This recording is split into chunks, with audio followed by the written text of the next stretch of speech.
the ways they see China from in and outside of the country are really polarized, and both of the pictures are wrong in a way. So My main finding is that Chinese soft power is not as soft. Why? Because it's heavily supported by economic attraction. It was the first G7, the only G7 country joining, and now it left. I know right. less, but in Africa, you have major projects completed, energy, dams, power plants, and soft power attraction. It's there, it's prominent, it's working. In the West, much less. But China, hopefully, again, I cannot predict the future, but it's definitely more stable than other problematic regions and states. Right. My name is Gabor Holch, intercultural leadership consultant and coach specialized in East-West relations. And today we are talking to Daniele Carminati, who is going to introduce himself. But the reason why we kept in touch for such a long time and I wanted to talk to him today is because he specializes and does a lot of research on soft power, and specifically soft power of China in comparison to the rest of the world, which is an absolutely fascinating topic at this time where, first of all, China is becoming a little bit more difficult to figure out, especially for business people who don't spend a lot of time researching on a daily basis. And also because I think perceptions about China's role in the life of international businesses, and also things like how safe or unsafe, predictable or unpredictable China is for investors and business people is not only tricky, but also changing on almost a daily basis. So I would like to welcome Daniele. I would like to ask you to quickly introduce yourself. There have been a couple of changes in your professional life since we last talked. So please tell us where you are, what you do, and then could you please give us just a quick summary of how you ended up studying this topic and what it means to you right now? Great. Hello, thank you very much for having me. So my name is Daniele Carminati. I am currently a lecturer at Mahidol University, the International College in Thailand. I actually graduated from Hong Kong, where I spent 3 or 4 years during exciting, eventful times such as the protest. After I graduated, actually, I got hired by the Beijing Foreign Studies University in Beijing, but sadly, I never managed to set foot there because it was during COVID time. And eventually, since again, I've been living in Asia and dealing with China for not 10 years, but 7 or 8 years. And Thailand is a country I particularly like. So, and I ended up here where I plan to stay long term. And soft power has been interesting. Now it's more than a decade that I've been dealing with soft power. Of course, I deal with international politics, international relations. There is a lot of military, of economic matters, of hard power. But at the same time, I have always been fascinated by cultural interactions. And of course, China as a major rising power. When I started, actually pretty prominent, but now, of course, more than ever, I was curious. To be honest, actually, at the beginning, I wanted to compare Japan with other major powers, but eventually, again, a bit of being in Hong Kong, it's too big to ignore. I became more and more fascinated with China. As a disclaimer, I can say that I'm not too businessy, but certainly I had the chance to encounter a plethora of people from a variety of domains, business people, policymakers, certainly academics, politicians, diplomats. So hopefully I can share something useful and insightful to anyone who's listening. Thanks again. Absolutely. Actually, we will use your not being businessy as an advantage in this conversation, because what is happening is, yeah, I mean, soft power is very important because soft power has a huge influence on, for example, if and how businesses invest in a certain country. So if we look at it this way, we are going upstream here, right? A country's soft power, it heavily influences the investment environment, but business people's time is very limited. So usually what they do is they try to figure out their business, they try to figure out the wider investment environment. And if they had the time and the attention spent, they would probably end up becoming more informed in something that you do. but they don't because something more important comes up. There is an important email landing, or they have to head to the airport or to a meeting. So they really don't have the time to look more deeply into what you do. And there are two things that I would like to use to start this discussion. One of them is that you mentioned that an important document, the Soft Power Index, has just been published, and you, in the pre-recording chat, you shared a couple of insights about that.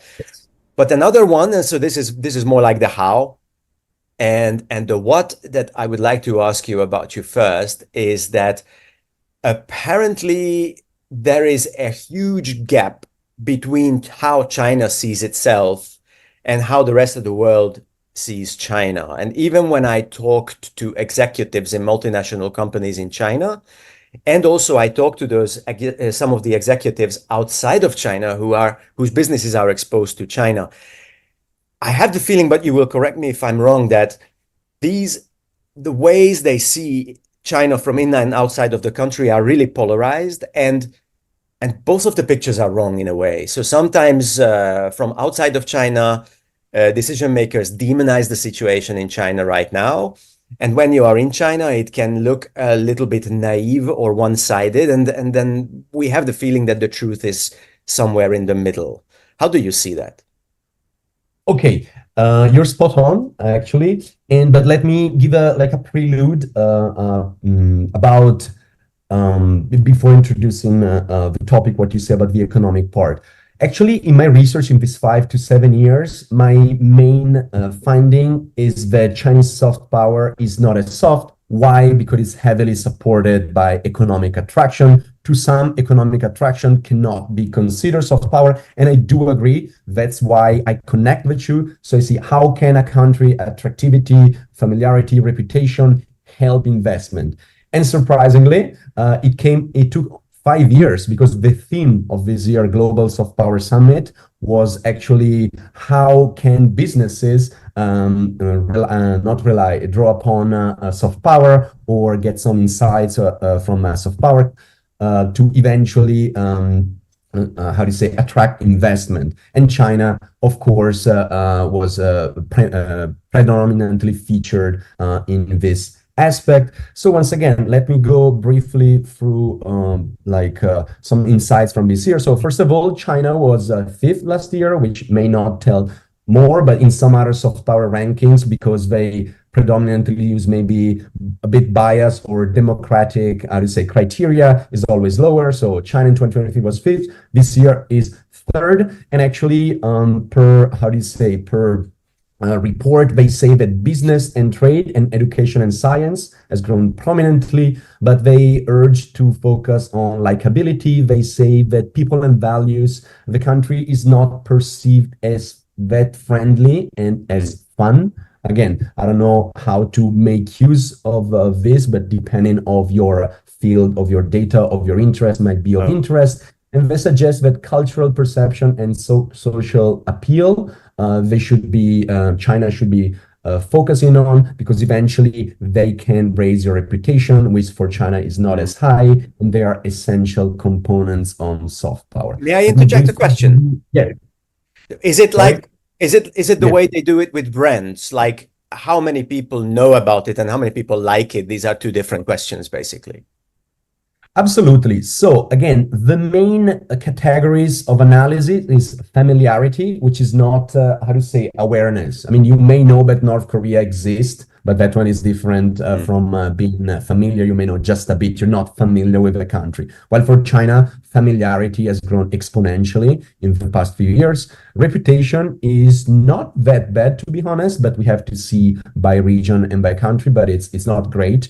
Let's say out of 10, familiarity by this record is at 8.5. Of course, it will be interesting to compare with other countries. Reputation is 6.8 out of 10, and influence is quite high, 7.7. And then they divide influence by specific subcategories. Business and trade is by far the highest with 8.8, and then the lowest is people and values is only 3.6. So this one is something definitely that should be considered. Education and science is pretty high. Culture is in between. Governance is pretty low.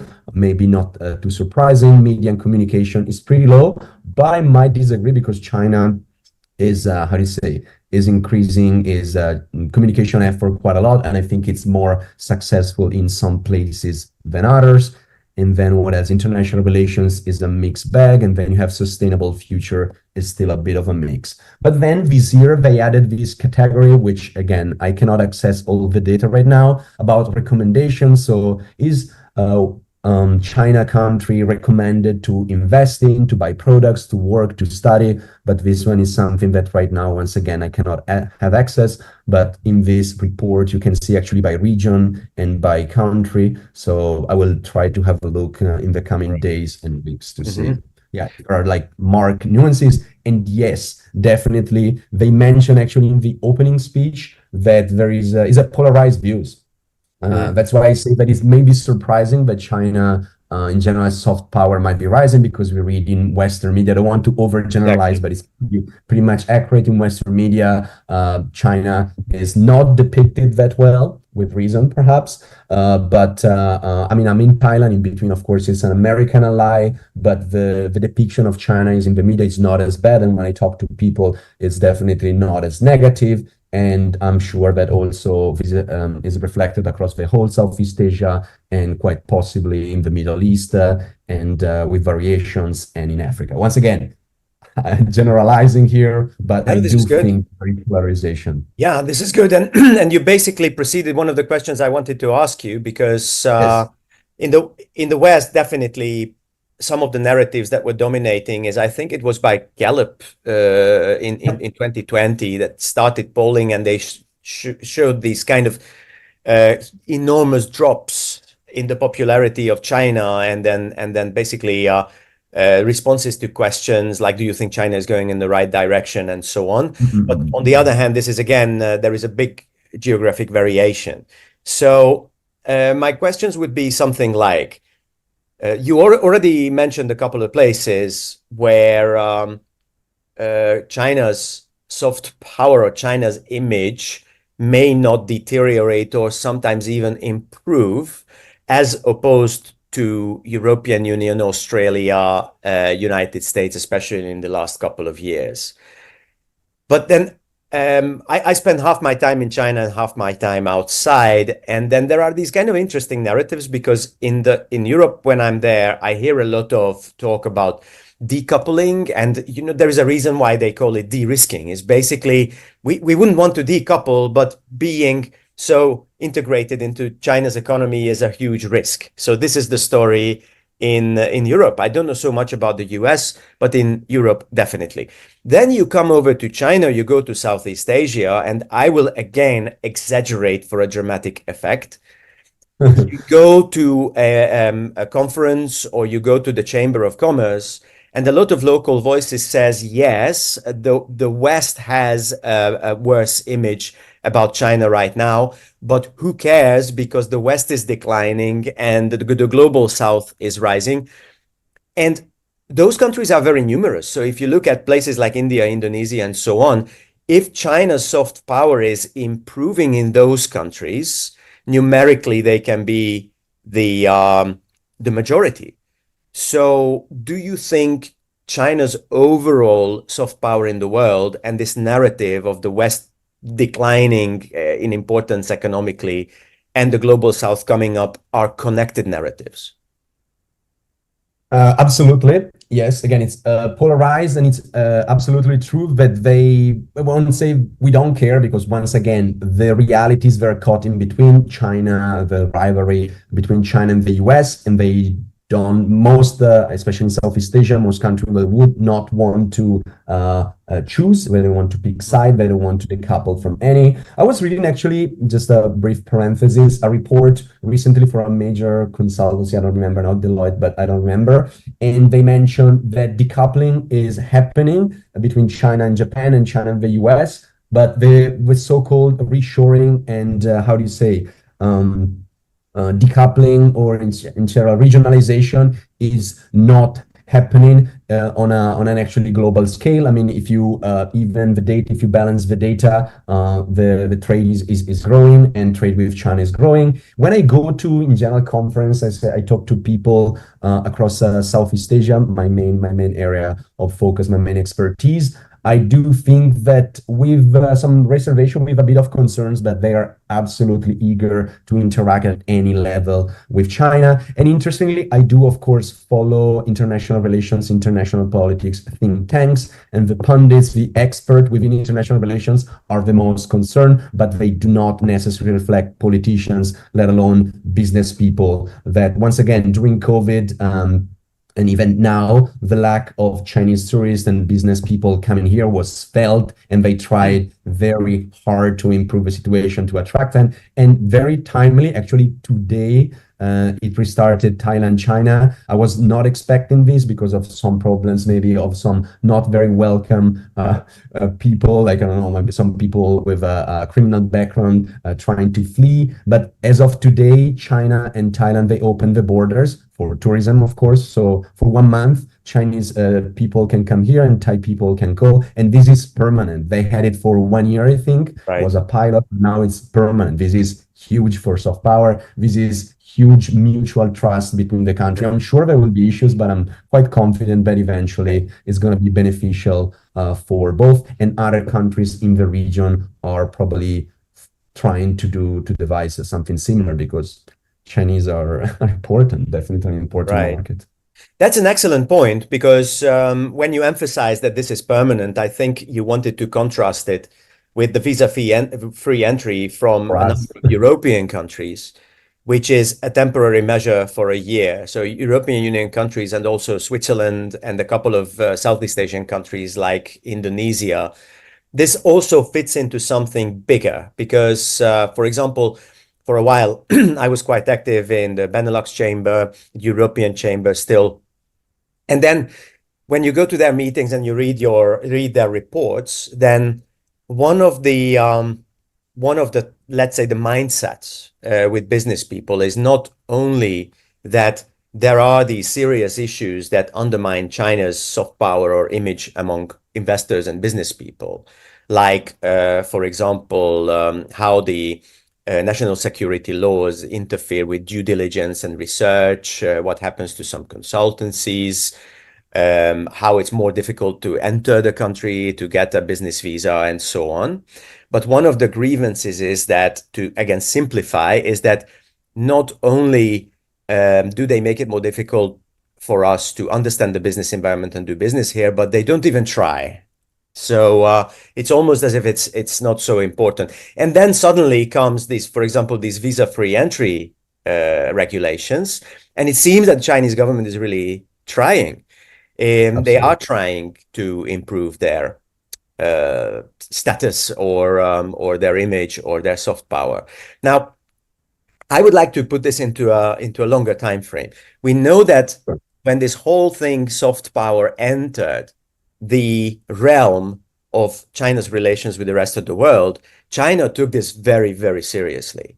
Absolutely. They even hired Joseph Nye, who is like the father of this concept of soft power for a while, although as far as I know, the relationship with the Chinese authorities and him and his team soured when they had different interpretations of what soft power is and how to influence it.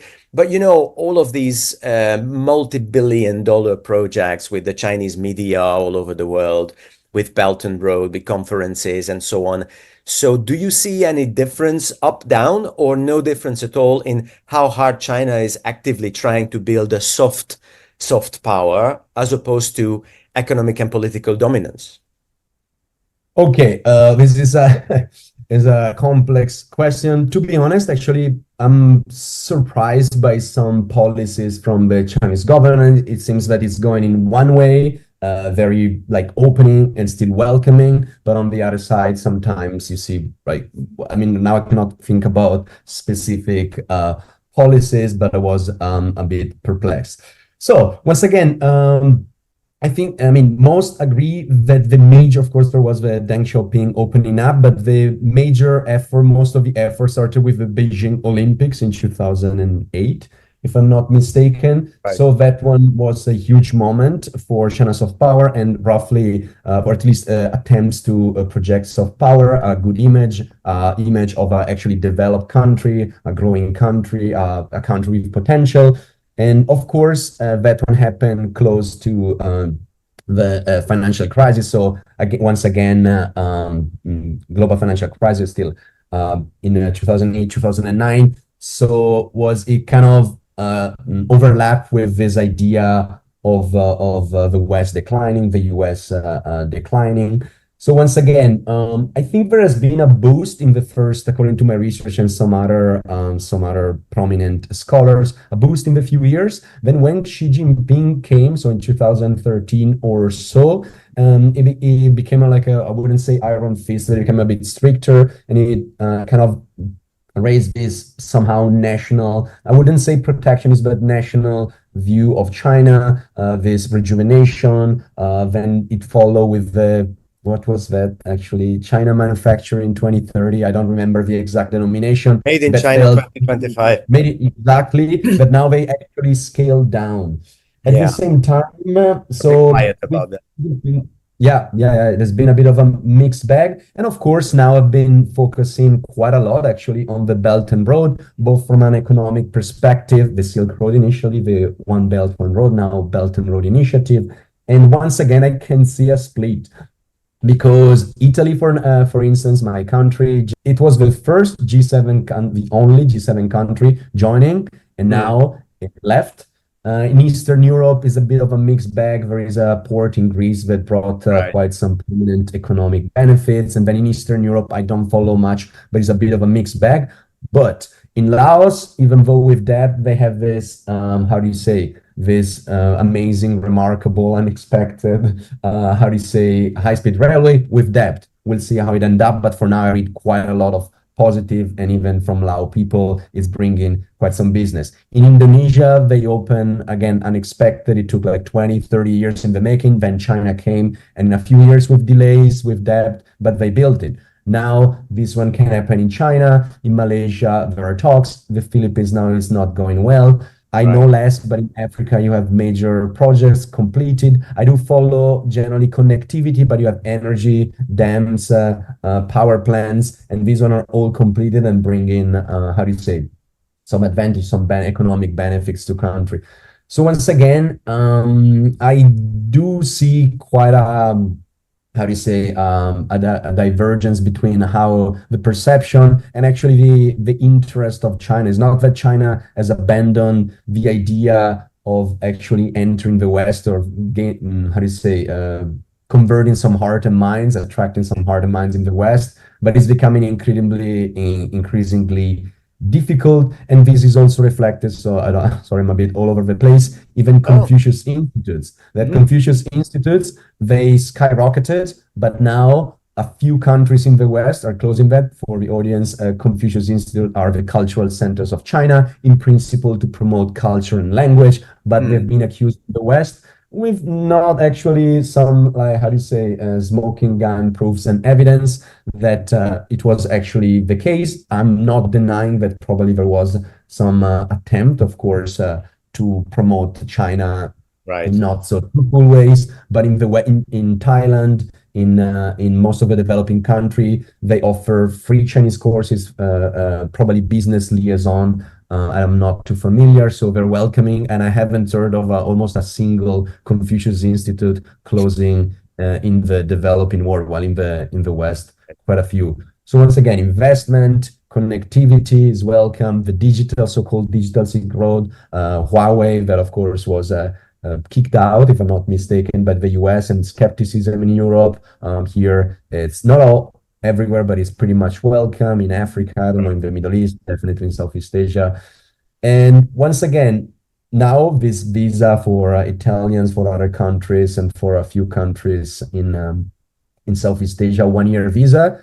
It's unexpected to me, unexpected, but it's a welcoming and positive step. But at the same time, yeah, I can see that China, it's it's somehow, how do you say, funneling efforts where its efforts are recognized. Right. Once again, I'm not gonna close the doors to the West, but it's a kind of is a rethinking project. So Mhm. soft power attraction, whether it's economic support or not, in generalizing the developing world, it's there, it's prominent, it's working.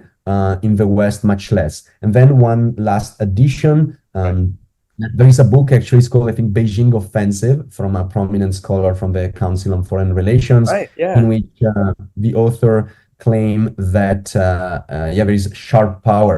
So China is building, let's say, I mean, the author argue mainly fake or constructive narrative to depict, and so they control the media, they control the message, so they can build an image of China that it's positive. So China offers channels, radio, internet connection. So it's all across the board in the digital sphere, even apps, so they can control the narrative and help Mm. building a positive image of China.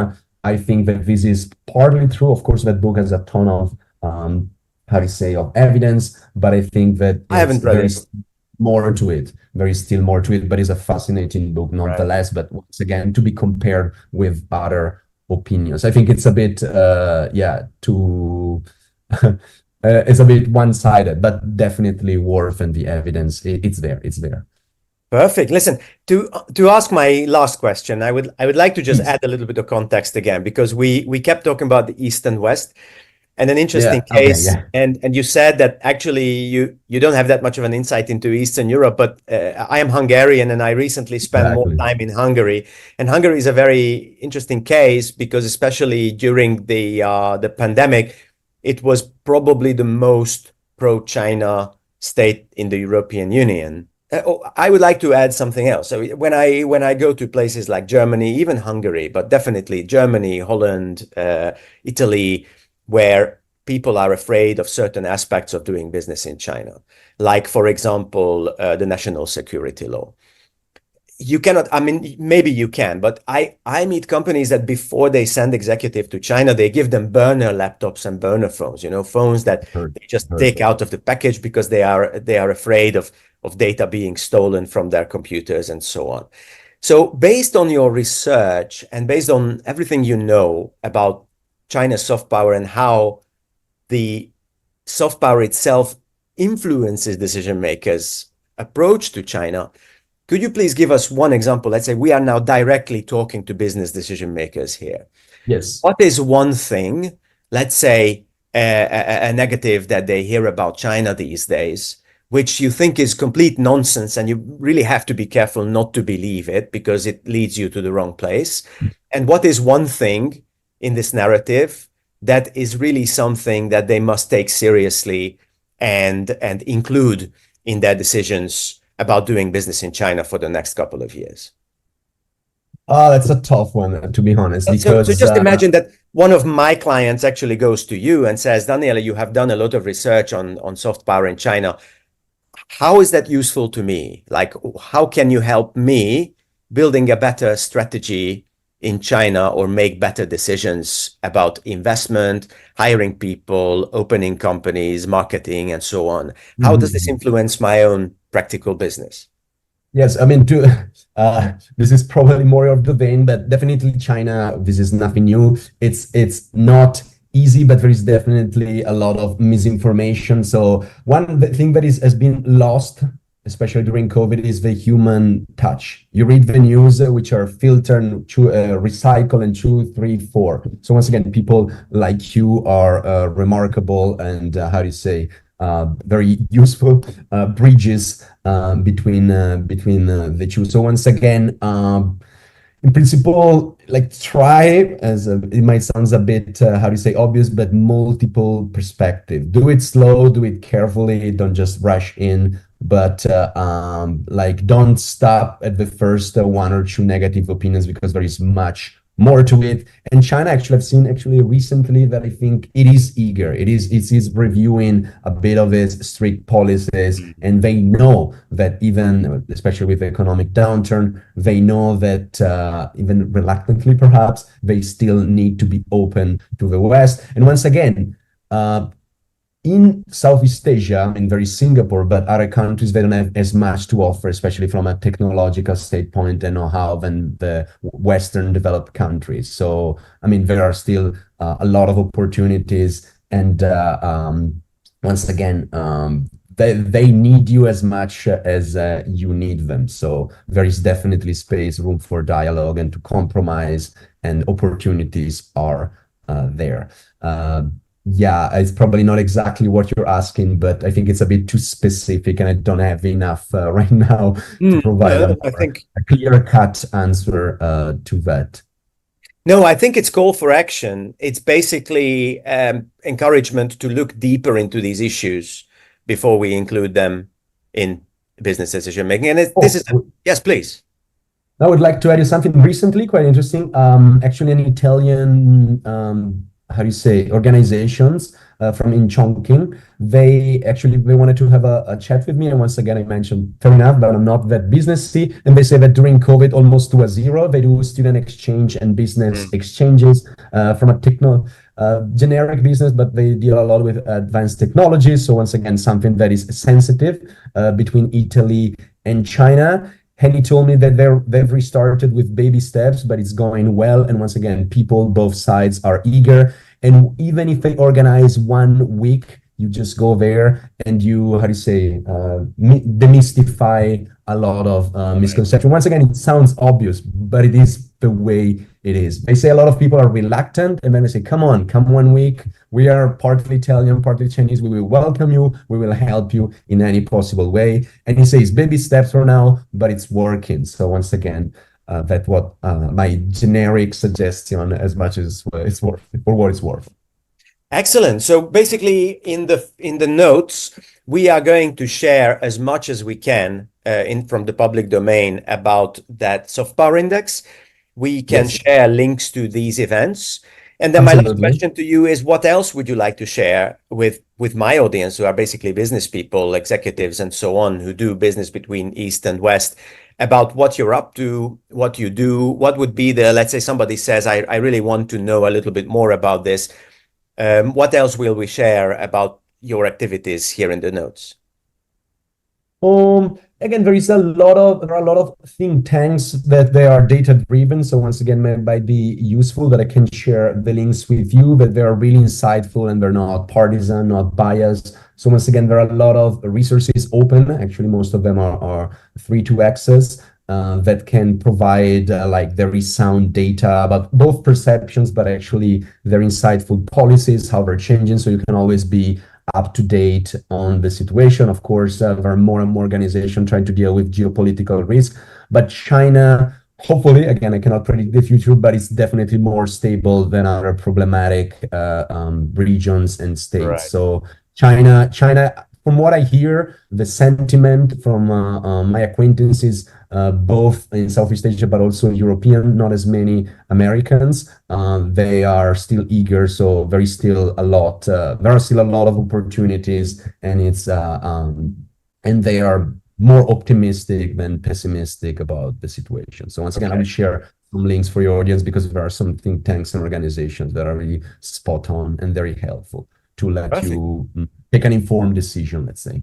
Right, we came a very nice full circle, because this is what we started. So there are ups and downs, and then there are specific challenges, but generally speaking, China's position in the world is slowly going up, and obviously exposure to China is growing all over the world, even though people have to get informed about the specific risks.